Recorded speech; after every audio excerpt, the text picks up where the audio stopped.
se enfrenta la próxima semana a unas elecciones al Parlamento Europeo marcadas por el auge de la ultraderecha. Partidos políticos de varios países se han unido en una alianza que busca dominar el Parlamento Europeo e impulsar su agenda. Para hablar de ello contamos como cada miércoles, debo decir, ya yo me adelanté al viernes, con el profesor José Gabriel Martínez Borrás del Programa de Estudios Internacionales de la Universidad del Sagrado Corazón. Buenos días, profesor y doctor, ¿cómo está? Gracias, buenos días a ustedes. Todo bien. Bueno, el tema del asunto parlamentario en España es complicado. Vamos a dar un poco del contexto antes de comenzar con las elecciones y estas alianzas que se han dado entre otros países para lograr el dominio en el Parlamento. Bueno, sí, ahora en mayo es la elección parlamentaria europea. Yo creo que es importante recalcar que esta elección en particular está bien politizada. Históricamente las elecciones parlamentarias europeas no han sido tan políticas, pero hay que mirar la coyuntura mayor, ¿no? ¿Por qué entonces está así? Claro, hay una coyuntura ahora mismo histórica en Europa, entonces hay que ponerlo en contexto, ¿no? Lo que ha pasado realmente es que ha habido un auge particular de ciertos grupos en Europa, particularmente lo que le llaman hoy en día pues los movimientos populistas, partidos de derecha, a veces con posturas sumamente nacionalistas o xenofóbicas. Entonces, se está dando una coyuntura en la cual es posible que por primera vez en la historia de ese Parlamento Europeo haya entonces una representación no de, digamos, los partidos tradicionales, sino de otras fuerzas. Entonces, eso plantea la pregunta, ¿verdad? ¿Hasta qué punto, cuál es el futuro, cuál es el estatus actual del proyecto de la Unión Europea como tal? Entonces, eso, dependiendo, ¿verdad?, cuáles sean los resultados, puede implicar que haya una mirada nueva o diferente en cómo funciona la Unión Europea, o por lo menos que se haga un planteamiento de reformas en la Unión Europea, ¿verdad? La pregunta aquí es, ¿cuáles van a ser entonces las fuerzas dominantes? Exacto, ¿cuáles son esas alianzas más dominantes? Claro, por lo general las elecciones europeas, como digo, que no habían tenido, como están tan politizadas, probablemente significa que por primera vez va a haber un aumento en la participación. Históricamente esa participación fue descendiendo y entonces ahora tiende a ser que mientras más política, o sea, no sé si es irónico, es parte, ¿verdad?, de los procesos políticos, pero mientras más contienda existe, posiblemente también existe más movilización, porque esa contienda de, digamos, de extremos mueve a la gente. Y eso es un planteamiento... Para dominar, ¿para quién claro, domina? un planteamiento interesante en términos de la filosofía política y de cómo se mueve la gente en términos políticos o que lleva a la gente a votar. Así es que yo creo que habría entonces que ponerlo en contexto y decir qué ha pasado en Europa, ¿verdad? Y qué ha pasado particularmente con la Unión Europea.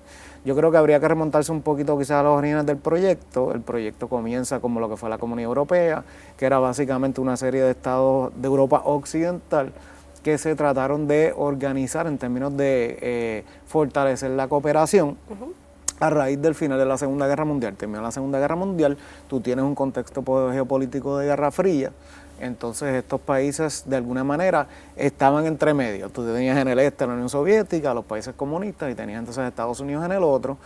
Se aliaron con Estados Unidos, entonces miraron ahí, hubo un proyecto y una ayuda particularmente de Estados Unidos en la creación de esa comunidad, particularmente por la competencia ideológica. Y en aquel momento en particular se veía una fuerza grande en los Estados-nación y en la creación del Estado benefactor y la socialdemocracia europea, que obviamente fue la que dominó. Pero yo creo que esa coyuntura empieza a cambiar luego con los años 90.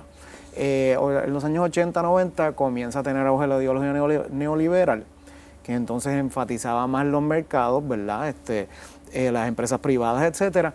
Y con el Tratado de Maastricht entonces empieza, digamos, a haber una erosión de lo que había sido, cambia de la Comunidad Económica Europea, cambia a la Unión Europea, y eso le da, digamos, unos poderes supranacionales a la Unión Europea que entonces plantearon, este es el gran debate, ¿verdad?, plantearon hasta cierto punto si eso llevó a la erosión de los estados benefactores. Exacto. ¿Qué pasa? Que entonces si nos movemos entonces a la crisis de los pasados hace 10 años, 11 años, lo que fue la crisis financiera en los Estados Unidos, ¿verdad? Sí, que es un asunto bastante reciente. Claro, ¿verdad? Entonces eso tiene un impacto también en Europa, porque ahí entonces empieza a dar una serie de crisis, la crisis de la zona euro, la crisis del euro como tal, y entonces lo que son la implementación de políticas de austeridad. Y por eso entonces es que el sector de la ultraderecha es que está tomando entonces más auge. Claro, ¿verdad? Eso significa que entonces el sector tradicional, que había sido este debate, digamos, centro-derecha, centro-izquierda, la tradicional socialdemocracia con los que por lo general son los demócratas cristianos o liberales,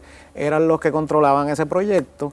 Pero en la medida entonces que se ha fomentado una desigualdad en Europa, que por lo general Europa se conocía por ser un continente más igualitario, digamos, sí, a raíz después de la Segunda Guerra Mundial, los proyectos estos del Estado benefactor. De hecho, se miraba hacia Europa para imitar modelos y tratar de emularlos lo más posible. De alguna manera, y eso es lo importante, quizás desde una perspectiva de teoría postcolonial también, la idea de que de alguna manera el proyecto entonces en Europa representaba un hito en los procesos de regionalización.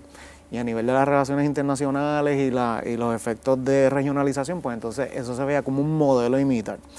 Claro, ¿verdad? Han surgido diferentes modelos en diferentes lugares, pero ese modelo entonces se veía, digamos, como un punto de partida.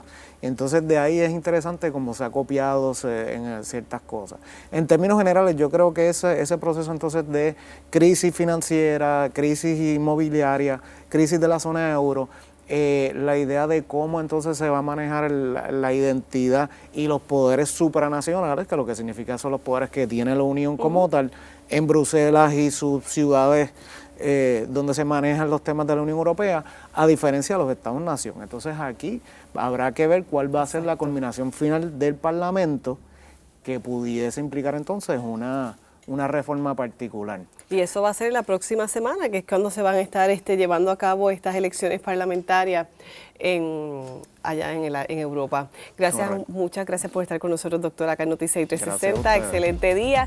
Bueno, amigos, vamos a hacer una pausa, pero les recordamos que puede visitar nuestro canal de YouTube, Noticias 360 PR, para que vuelva a disfrutar de entrevistas y reportajes de todas nuestras ediciones. No se retire, que regresamos en breve.